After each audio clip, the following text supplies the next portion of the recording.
And now please join me in welcoming to the stage His Excellency Mario Abdo Benítez, President of the Republic of Paraguay.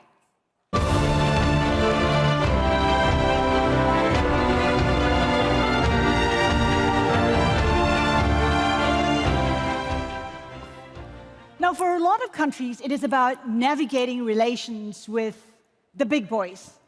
Here, we're talking about the US and China. And it's no different for Paraguay, which has had a long-standing diplomatic relationship with Taiwan that goes back to 1957. 60 years. 60 years, that's right. And now its biggest companies are urging the government to establish a diplomatic relationship with China because they feel they are, I guess, losing out in terms of access to the biggest market for their products. Let's get perspective here from Mr. President. How should Paraguay navigate its relationship with the US and China? Should it maintain those diplomatic relations with Taiwan? Yes, first of all, thank you for the invitation. I'm very happy to be here. And what I said to you before coming to the stage. Had a short chat. Yes, a short chat. One of my biggest responsibilities and objectives when I became president of my country was to put Paraguay more visible with the rest of the world. The rest of the world should know that Paraguay exists and what Paraguay can offer to the rest of the world. We're not a small country. We look like a small country because we're in the middle of two huge countries, Brazil and Argentina, right? They are almost like a continent by themselves. But we're, for example, bigger than Germany in terms of square kilometers. During this period, what I wanted to do is to put Paraguay on the world map. And now answering your question, we changed the strategy of our strategic alliance with Taiwan when I started my administration. Before, there was only cooperation between Paraguay and Taiwan. Now we changed the strategy with the president of Taiwan, Tsai Ing-wen. And we moved forward in a more complementary strategic alliance. During my time in government, we increased our trade with Taiwan by 500%. So that is a good argument for us to say to our private sector, to the companies that are in Paraguay, if we continue to do this over the next government and we maintain an average of increase our trade with Taiwan, being Taiwan an opening door for the region where Taiwan is, we can have enough arguments in order to defend our strategic alliance with Taiwan. And also, we are looking forward to bring Taiwanese capital into Paraguay. And I'm going to give you one thing. In this period, even with the pandemic, Paraguay was one of the 5 countries in the region that we were able to increase foreign investment because of the advantages we offer to the world, right? In this 5-term period, we have the record in our history in foreign investment in Paraguay. That means our model and the effort we're doing in order to put Paraguay in the world map, we're getting good results. And I believe that in the future, we can even get better results if we can sustainable defend and strengthen these policies that are making interest Paraguay to the world and to the investors in the world, the investors in Paraguay, in the region, and internationally. Do you see the incoming president in Paraguay maintaining that diplomatic relationship with Taiwan? What would it take? I mean, could there be concessions that Taiwan could give to Paraguay to make it a more, I guess, palatable choice Yes, the recent elected president, he already said that he's going to continue the relations with Taiwan, the diplomatic relations with Taiwan. And I don't see that Taiwan have to give something or offer something. I think that we have a two-side problems. Maybe a Taiwanese problem that is not seeing the potential that Paraguay can offer to their investors in the region. I'm going to tell you just few numbers. Paraguay has the same currency for 80 years. We've never put a zero in a currency. We have a very strong currency, that stability, right?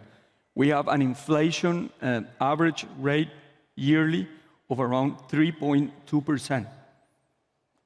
Last year was a terrible year because of what's happening with Russia and Ukraine, right? But if you see as an average, we are the country that have the lowest inflation in the region. We have the less tax pressure in the region. Our tax pressure is only 10%. The average in the region is 32%.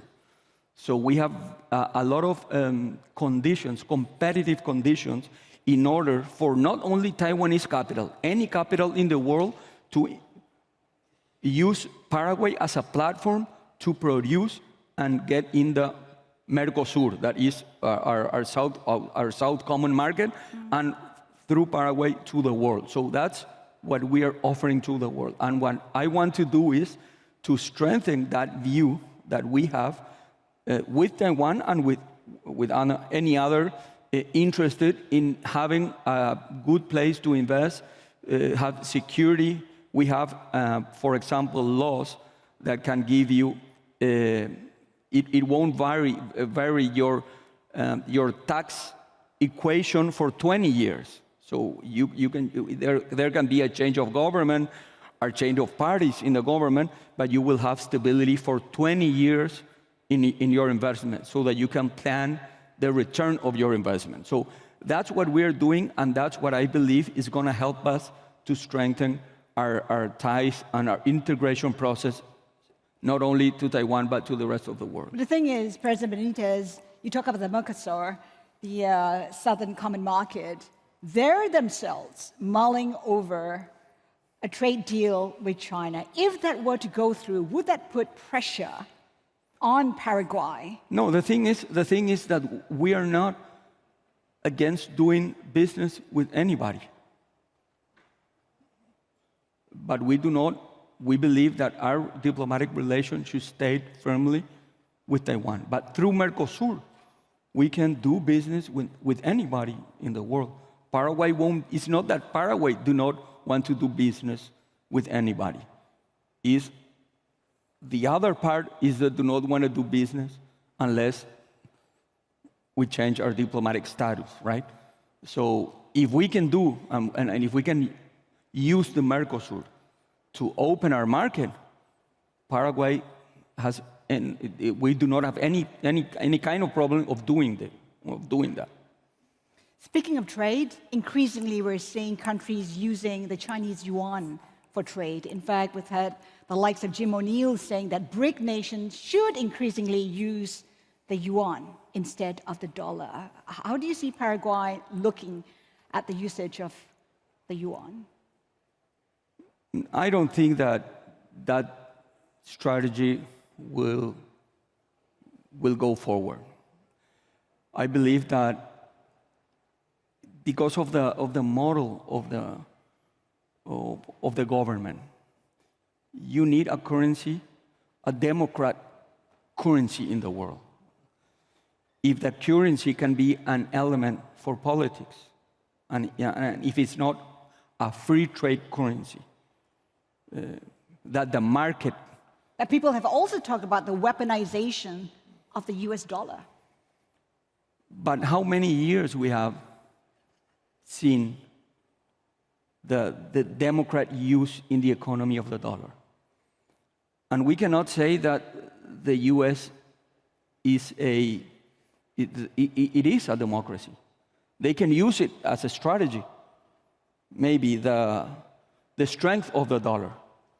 But I don't see that another currency it can be now, at least now, reliable in terms of international trade.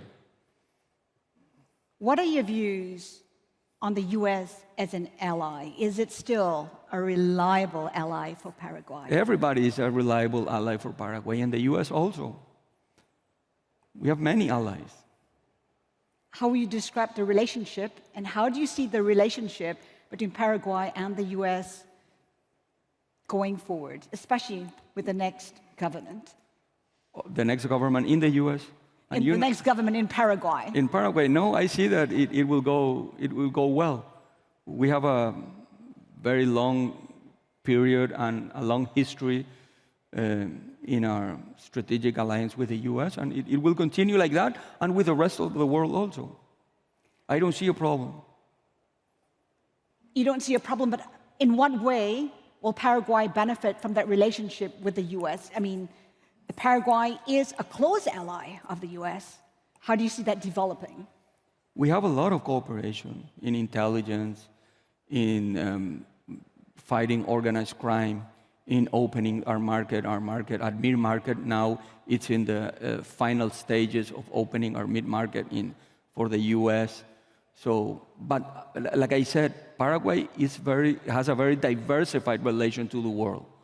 Where one important part of our market is the Mercosur, another part is the UE, another part is the Pacific. So we are very diversified. We are the fourth exporter soybeans in the world, and our soy goes everywhere in the world. Also beef? We're the ninth exporter of beef, the ninth exporter of corn, and we are the third exporter of renewable energy in the world. So our economy is very diversified. And for example, in 2023, according to the IMF, the Paraguayan economy will be the most important economy that will grow in the region. Even with all these problems that the region is having, we are very optimistic of the strength we built in many years, not only in my term, in more than 20 years, and the Paraguayan economy shows very resilient.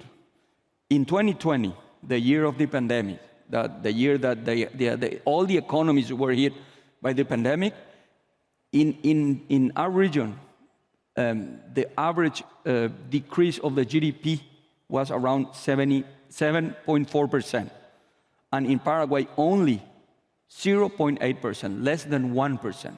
The 2020, that was the year that all the economies were hit strongly by the pandemic, and that shows the strength of the Paraguayan economy and diversified, that we have our markets open everywhere in the world. President Benítez, are you concerned about what's happening in Argentina? I mean, it's going through crisis after crisis. Right now, inflation at about 100%, impending presidential elections as well. Your take on it? Are you concerned about a possible impact, a spillover impact from what's happening in Argentina? We need neighbors that prospers, right? Prosperous neighbors. But Argentina is a very strong country. Even though they are having important crises, they are very strong. They have everything. They have natural resources. They have human capital. But why do you think this country is going through crisis after crisis? And I don't want to like say an opinion of what's happening in Argentina, because they are my colleagues, and I cannot. I think that it's not very comfortable for me to say anything about what they are doing. But what I'm saying is that Argentina is a strong country, have a lot of resources, and if it is well managed, Argentina can become a very powerful country, and they can solve their economy problems that they're having now. President Benítez, we're quickly running out of time, but very quickly, I know you're the outgoing president. What role do you see yourself playing, possibly in the Senate?